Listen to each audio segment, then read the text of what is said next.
First up on the list is a stunt pulled by Marlon Brando that is just as topical today as it was back in the early 1970s, 1973 to be exact. While Marlon Brando isn't the first person to decline their Oscar for various reasons, his snubbing of the ceremony following his iconic role in The Godfather was certainly one of the most memorable. Brando was considered a shoo-in for the winner of Best Actor, and he had already taken home the Best Actor statue once before for his role in the 1955 movie On the Waterfront. However, despite what many would consider this to be a huge honor for the actor, he decided to not even attend the ceremony.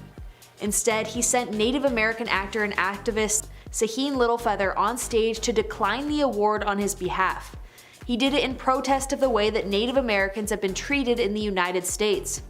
The 1973 awards were the first time that the show had been broadcast internationally, and over 85 million people watched Littlefeather's passionate speech, which came just a month into the standoff between Native American activists and the cops after police killed a Lakota man at the Wounded Knee Reserve in South Dakota. Next up on the list is a horrifyingly cringy musical number that actor Rob Lowe did with a Snow White impersonator. This happened during the 1989 Oscars, which was considered a year of many firsts. The first time the ceremony used the famous red carpet, first time the term, quote, "and the Oscar goes to" was used, and the first time the show didn't have a host. Instead of a host opening the awards, it was Rob Lowe and Snow White singing an 11-minute version of Tina Turner's track Proud Mary, with the lyrics tweaked to fit the show's theme. The performance was super awkward and cringy, but the scandal part comes from it also being illegal. The performance prompted Disney Studios to file a copyright infringement lawsuit against the Academy for using Snow White's image without permission. On top of that, a group of 17 heavyweight actors wrote in to write a scathing letter to the Academy, calling the performance an embarrassment to the people who were nominated.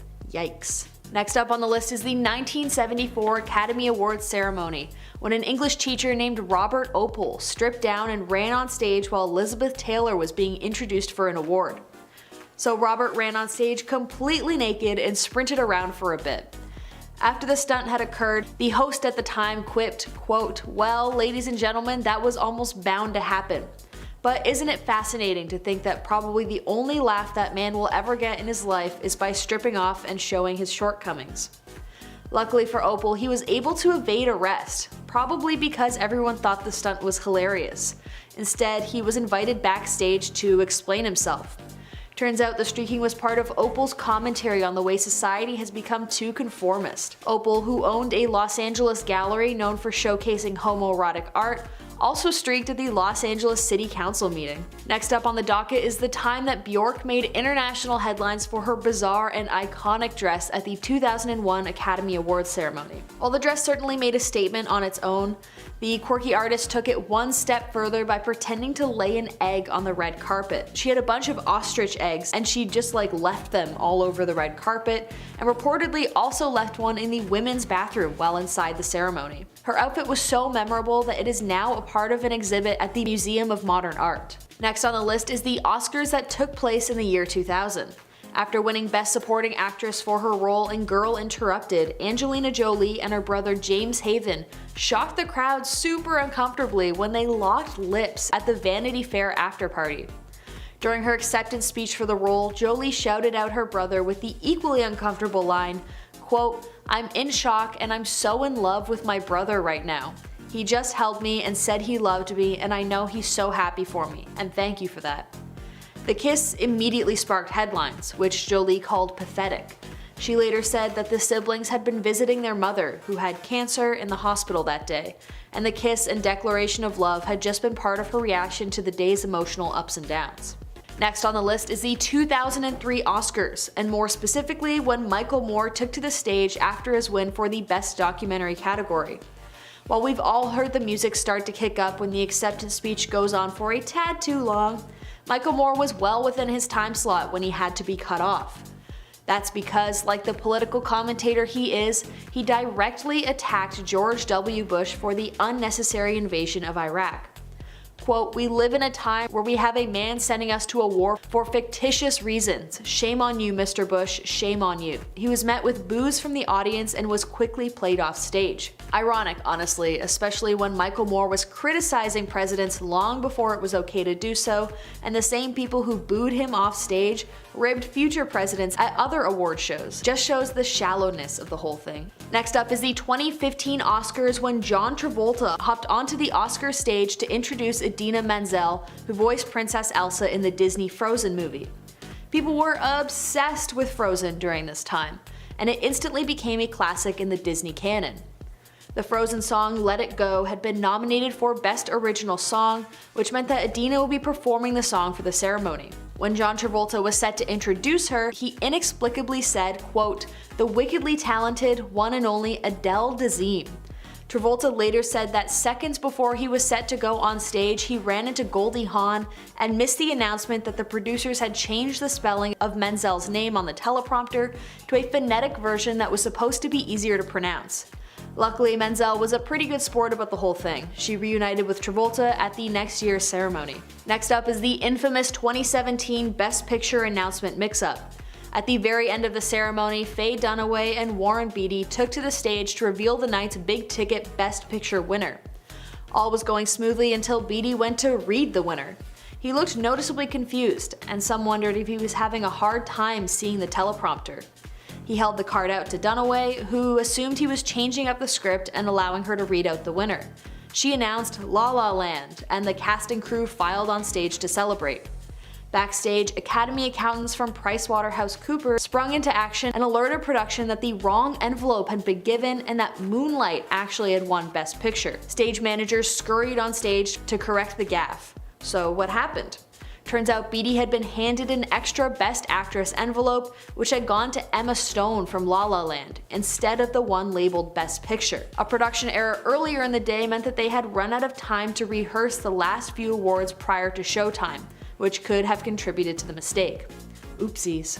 Next on the list is the 2020 Oscars, where the much-deserving film Parasite had just been announced as the Best Picture of the year. It marked the first time that a non-English language film took home the top honor. When the cast and crew headed on stage to accept the award, which was one of the 6 the movie won through the night, co-producer Kok Sin-ae first took the mic and spoke for 45 seconds before turning things over to Mikey Lee, the film's other producer. But before Lee got to deliver her speech, the lights went down on the stage and cameras focused on Jane Fonda, who was slated to deliver the night's closing remarks.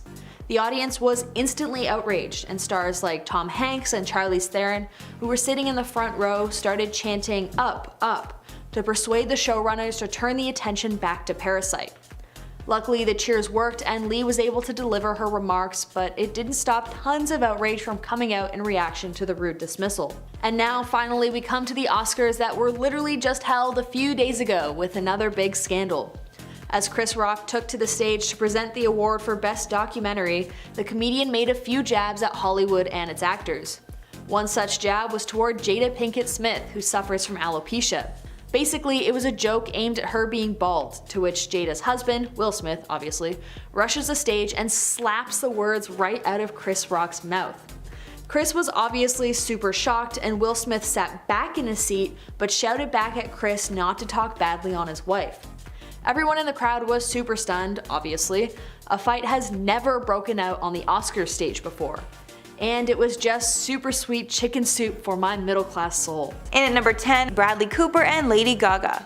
The whole world fell in love with Lady Gaga and Bradley Cooper when they were starring in the movie A Star Is Born. The on-screen chemistry between the pair was so amazing, many fans thought there was definitely a real connection between them. The rumors about these two got even crazier when the pair performed a ballad from the movie at the 2019 Oscars, and the chemistry during the performance was hard to deny. Lady Gaga had also recently broke up with her fiancé Christian Carino around this time, leading many to think it was because of jealousy. And then during their performance, Bradley's longtime girlfriend Irina Shayk was sitting in the audience, which made things even more awkward. The whole situation got a ton of buzz for the movie, but might have had real-world consequences as Arena and Bradley split up shortly after. At number 9, John Travolta. Now, I wouldn't really call this one a scandal per se, but it did have a lot of people talking and laughing about it, so I just had to include it. In 2014, John Travolta created one heck of a meme, and you probably remember it. At the Oscars that year, Idina Menzel was supposed to perform Let It Go from the movie Frozen, which was kind of the hottest movie at the time, and John Travolta was supposed to introduce her to the stage. Well, instead of introducing Idina, he instead welcomed someone named Adele Dazeem.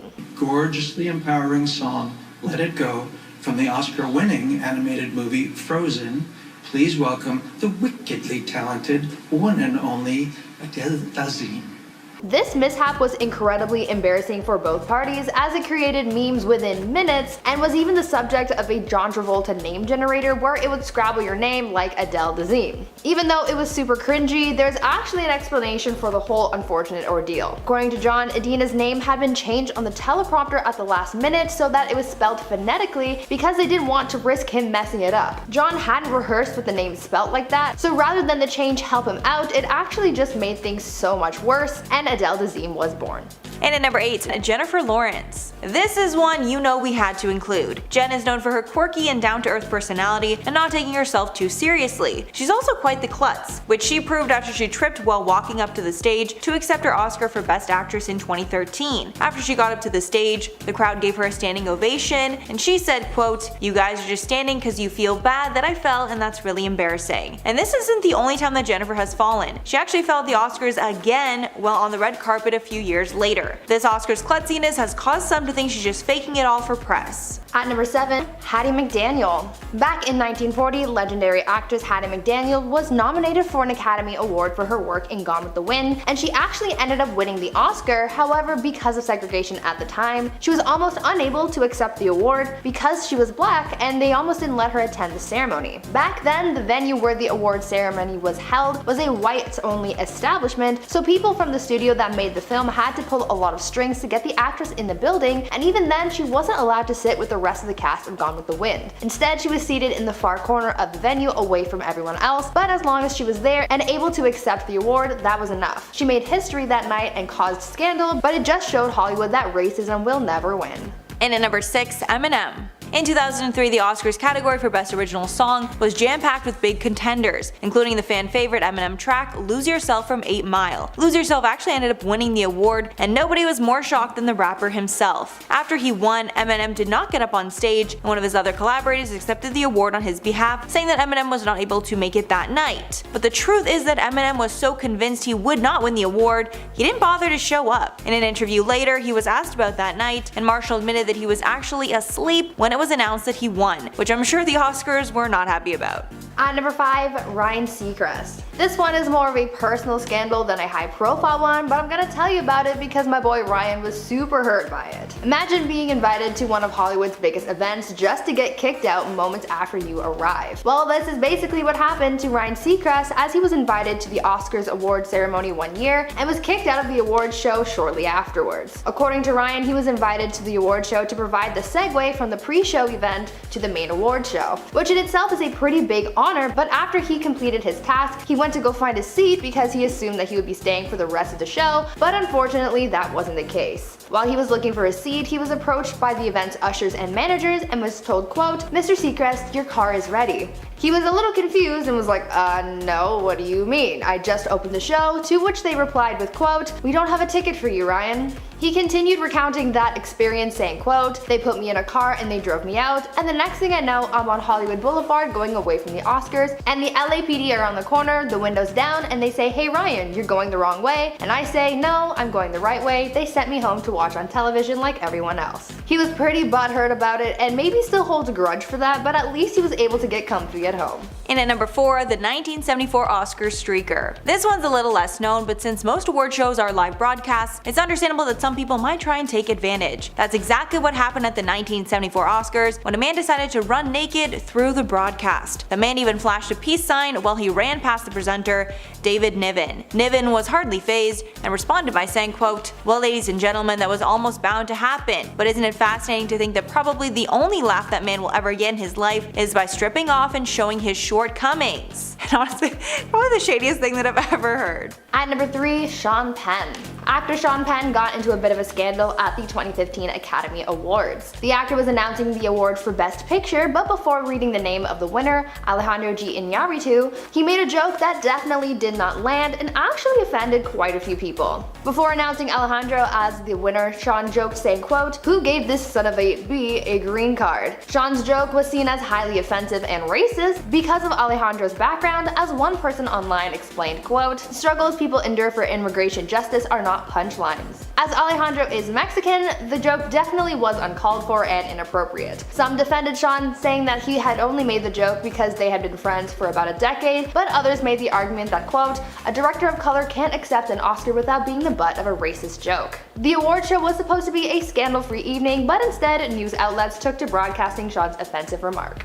And at number 2, Marisa Tomei. Before we had the infamous Moonlight La La Land mix-up, there was a popular conspiracy theory going around claiming that Marisa Tomei did not actually win her 1993 Oscar. Instead, the presenter just said the wrong name and everyone went along with it. This theory was started because many were shocked to see that Tomei had won instead of her well-established competition. As well, following the event, The Hollywood Reporter printed a blind item about rumors that she hadn't really won. They claimed the presenter, Jack Palance, was too intoxicated to read it right, so he just read the last name as the winner. It was such a big rumor the Academy had to deny it many times. After the La La Land mix-up, we know that if she didn't really win, someone would have made it right. And finally, in at number 1, Sacha Baron Cohen. Sacha Baron Cohen is quite the jokester and is known for his wild characters. From Bruno to Borat, he seems to almost always be in character, and this was seemingly no exception at the Academy Awards in 2012. Sacha was at the event and walked the red carpet in character as Admiral General Shabazz Al-Din from his film The Dictator, and along with being accompanied by 2 bodyguards, he had a prop with him, a golden urn filled with the pretend ashes of North Korean Premier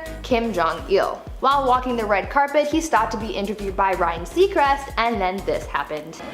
The interesting thing is it's actually made by South Korea. No, sorry. You've got Kim Jong. You've got Kim Jong-il. Sacha dumped the ashes on Ryan, ruining his suit and causing quite a scene at the event. Weeks later, we found out that Sacha's original target was actually George Clooney, but since it was a pretty big night for him, they skipped Clooney and the unfortunate prank landed on Ryan instead. After that, Ryan purposely steered clear of Sacha, refusing to interview him, and the Academy has been vigilant of Sacha's stunts, even though they haven't really been able to stop them since. In at number 10, Roman Polanski. And the Oscar goes to Roman Polanski for The Pianist. Back in 2003, Roman Polanski had won the Oscar for directing The Pianist. However, due to him not showing up, Harrison Ford had to not only present the award, but accept it on his behalf. It's amazing that Polanski was still even considered at all for this category. After pleading guilty to having an unlawful relationship with an underage woman, he fled the US before he could be sentenced. So his status of refusal to accept the award probably came from the fact that he legally cannot be in the United States or else face jail time. He's like, "No, but I'm good." We're sure that's why you're good. In at number 9, Woody Allen. The Academy congratulates Woody Allen and accepts this award on his behalf. Thank you.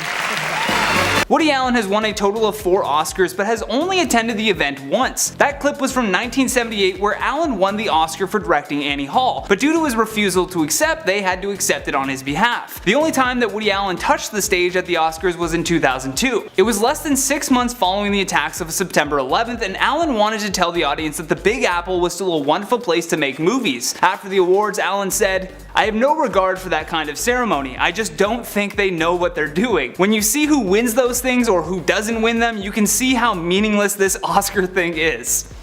Well said, Woody, well said. You creep. In at number 8, Paul Newman.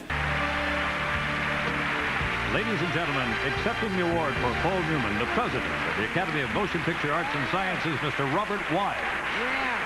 Paul Newman had a very understandable beef with the Academy after being nominated for the award of Best Actor 6 times and never winning. Yet year after year, Paul showed up because he was nominated and patiently waited again and again for his big win. By 1987, Newman had 2 honorary Oscars and 6 nominations to his name before finally winning for his role in The Color of Money. Although the one time that Paul actually won, he didn't show up. Later he told the Associated Press, "It's like chasing a beautiful woman for 80 years. Finally she relents and you say, 'I'm terribly sorry, I'm tired.'"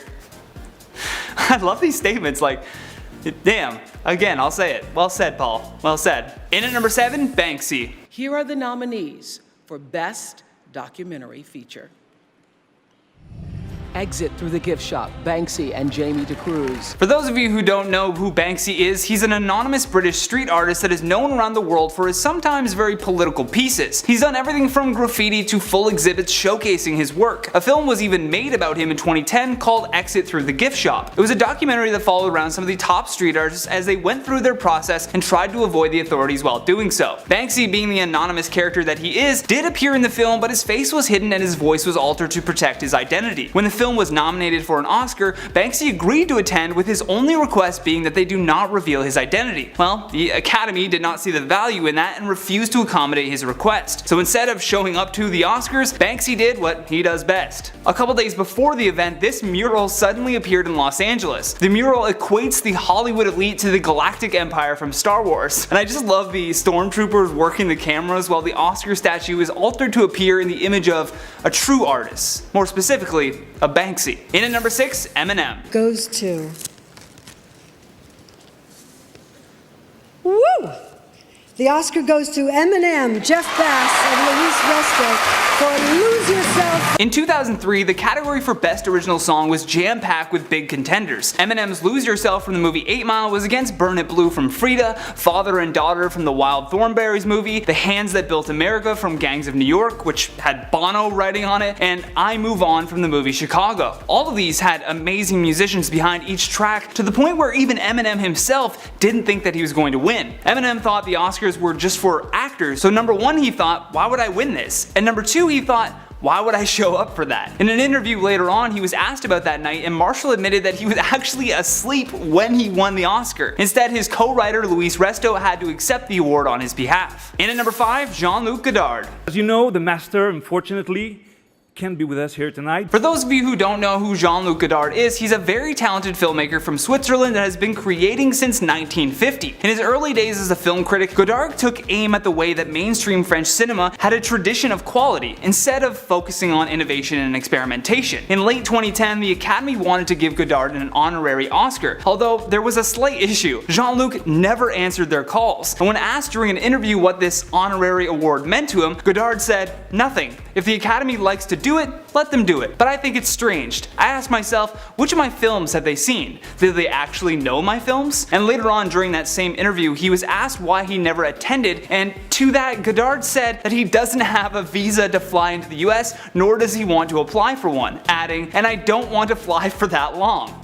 Fair enough, Jean-Luc, fair enough. In at number 4, Katharine Hepburn. There is Katharine Hepburn and Golden Pond.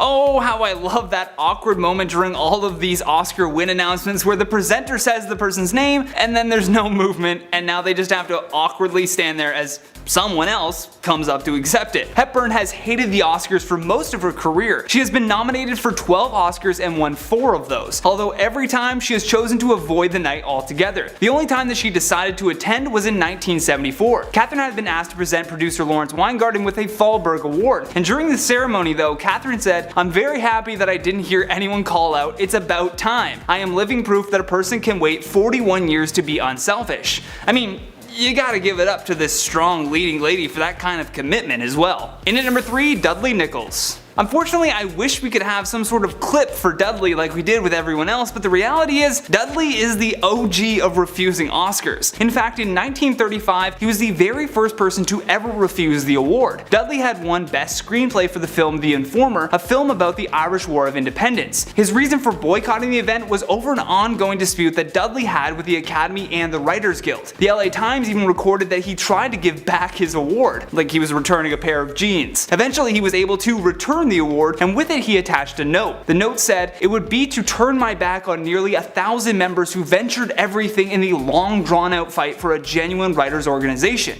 I mean, how powerful is that? Like, you remember when people used to stand for something? You go, Dudley, you go. In at number 2, George C. Scott.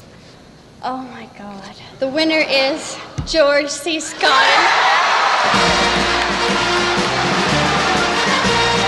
Accepting the coveted. Much like Dudley, George had a real problem with the Academy and the way they operated. In 1961, he received a nomination for Best Supporting Actor, but he told the Academy that he didn't want it. Furthermore, he told them that he disagreed on the principle of the award. George thought that the Oscars were simply a competition that pitted fellow actors against each other. Because of this controversy with the Academy, George would not be nominated again until 1971. However, the first year that they had him back in the nominations, this time it was for the Best Actor category, and sure enough, he won. And not only did he refuse to accept the award or any of the nominations before that, he didn't show up at all. He went on again to insult the ceremony further, calling it, and I quote, a 2-hour meat parade, a public display with contrived suspense for economic reasons. Powerful George C. Scott. I love that he decided to just dig his heels in further with his stance against the Oscars. Last but not least, in our number 1 spot, Marlon Brando.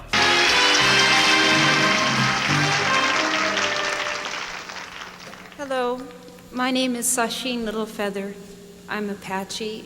Marlon Brando truly is the Godfather. Not only does he not show up to accept his award, but instead he sent a Native American woman to refuse it for him. You can see in the clip that the presenter extends the statue out to her and she just holds up her hand like, I'm good, chief, I'm good. And the woman said that her name was Sasheen Littlefeather, and at the time she was a little known actress and president of the National Native American Affirmative Image Committee. Brando believed that the Native American image had been completely disrespected by the film industry, so his reason for refusing the award was due to the treatment of American Indians, but the crowd could not accept that. Midway through Littlefeather's speech, the celebrity audience members started booing her, and then later on making very crude comments towards her. Yet regardless of what they thought, this speech remains as one of the most powerful moments in Oscar history. Now, coming in at 10, Taron Egerton. At the 2020 Golden Globes, Taron Egerton took home the award for Best Performance by an Actor in a Motion Picture, Musical or Comedy for his role as Elton John in the movie Rocketman. The film follows Elton in his early days as a prodigy at the Royal Academy of Music through his musical partnership with Tobin. However, unlike Rami Malek, who portrayed Freddie Mercury in the movie Bohemian Rhapsody and went on to win the Best Actor Oscar last year,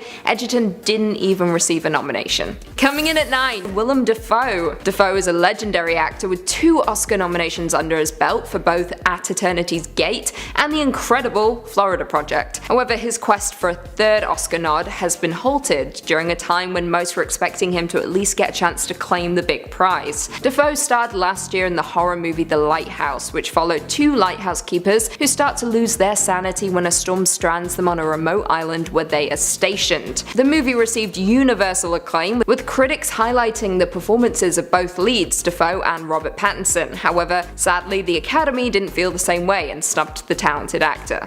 Could be just because they hate horror movies. In at 8, Christian Bale. Last year, Christian Bale appeared alongside Matt Damon in the drama movie Ford vs Ferrari, a movie which follows a determined team of American engineers and designers led by automotive visionary Carroll Shelby and his British driver Ken Miles, who are dispatched by Henry Ford II and Lee Iacocca with the mission of building the Ford GT40, a new racing car with the potential to finally defeat the perennially dominant Ferrari racing team at the 1966 24 Hours of Le Mans race in France. Now, Bale in the past has been nominated for 4 Oscars, with him taking home the Oscar once with the 2011 Best Supporting Actor win for The Fighter. Put him in serious contention once again, however sadly he didn't get the nod this time around. Coming in at 7, Nicole Kidman. Last year, Nicole Kidman appeared alongside Charlize Theron and Margot Robbie in the biographical drama Bombshell, a movie based upon the accounts of several women at Fox News who set out to expose CEO Roger Ailes for sexual harassment. The film as a whole received mixed reviews, however critics praised the performances of the cast, particularly Theron, Kidman, Robbie and John Lithgow. At the Golden Globe Awards, the movie received 2 nominations for Theron and Robbie, and 4 at the 26th Screen Actors Guild Awards for Theron, Robbie and Kidman. However, when the Oscars announced the nominations, only Theron and Robbie received a nod, with Nicole Kidman being completely forgotten about. You never put Kidman in a corner. In at 6, Eddie Murphy. Eddie Murphy is back and better than ever, apparently. Last year he starred in the the biographical comedy Dolomite Is My Name, with Murphy starring as filmmaker Rudy Ray Moore, best known for portraying the character of Dolomite in both his stand-up routine and a series of blaxploitation films, starting with Dolomite in 1975. The film received hugely positive reviews from critics, with folks praising Murphy's comeback performance, with it being his first film in 3 years. It was also chosen by both the National Board of Review and Time magazine as one of the 10 best films of the year. At the 77th Golden Globe Awards, the film was also nominated for Best Motion Picture Musical or Comedy, with Murphy also nabbing a nomination for Best Actor. However, like the rest of our list, Murphy came up short at the Oscars, with the Academy seemingly snubbing him. In at 5, Lupita Nyong'o. Now, Lupita Nyong'o didn't just give one stellar performance in 2019, she gave 2 in the wickedly terrifying Jordan Peele movie Us. The film followed Adelaide Wilson and her family, who were attacked by a group of menacing doppelgangers. Now, Lupita played Adelaide and of course the doppelganger, and she was absolutely incredible in both roles. But sadly, the Academy didn't agree and denied the actress a second nomination after she won Best Supporting Actress for 12 Years a Slave back in 2013. In at 4, Adam Sandler. Adam Sandler received very rare critical acclaim for his performance in Uncut Gems, a movie that follows Howard Ratner, a jeweler and gambling addict in New York City's Diamond District, who gets in over his head with loan sharks and must retrieve an expensive gem he purchased in order to pay off his debts. Now, Sandler campaigned hard for a nomination, and longtime fans were there right alongside him, hoping the comedian could earn his very first nomination. However, Sandler sadly got no love from the Academy, upsetting a lot of fans and the movie. To be fair, it's hard to separate Sandler from his past, such as 50 First Dates, Happy Gilmore, and all the other he's done.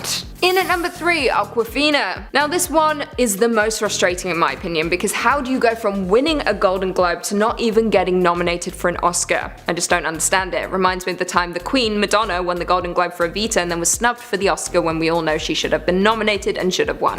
Just saying. Anyway, Awkwafina starred in The Farewell, a movie that follows a family who, upon learning their grandmother has only a short while left to live, decides not to tell her and schedules a family gathering before she dies. The actress was praised for her performance and, as I previously mentioned, even won the Golden Globe, making her the first Asian actress to take home the Best Actress in a Musical or Comedy category, which is absolutely insane. But sadly, and for some unknown reason, the Oscars didn't even look her way. No one cares about the Oscars anyway, it's all about the Golden Globes. Coming in at 2, Robert De Niro. Fans were of course upset when legendary actor Robert De Niro also missed out on an Oscar nod, but it wasn't too much of a surprise considering he also failed to get a nomination at the Golden Globes or Screen Actors Guild. He starred in The Irishman, where he played Frank Sheeran. The film follows Frank, a truck driver who becomes a hitman involved with mobster Russell Bufalino and his crime family, including his time working for the powerful team star Jimmy Hoffa. The film made waves for its incredible de-aging technology, with the older actors looking more youthful than ever. However, it became clear after a handful of failed nominations that the 2-time Oscar winner in a critically praised role was about to miss out on an Oscar nod, due to being overshadowed by his supporting co-stars Joe Pesci and Al Pacino. Could also be because the film was about 3.5 hours long and no one has time to watch that.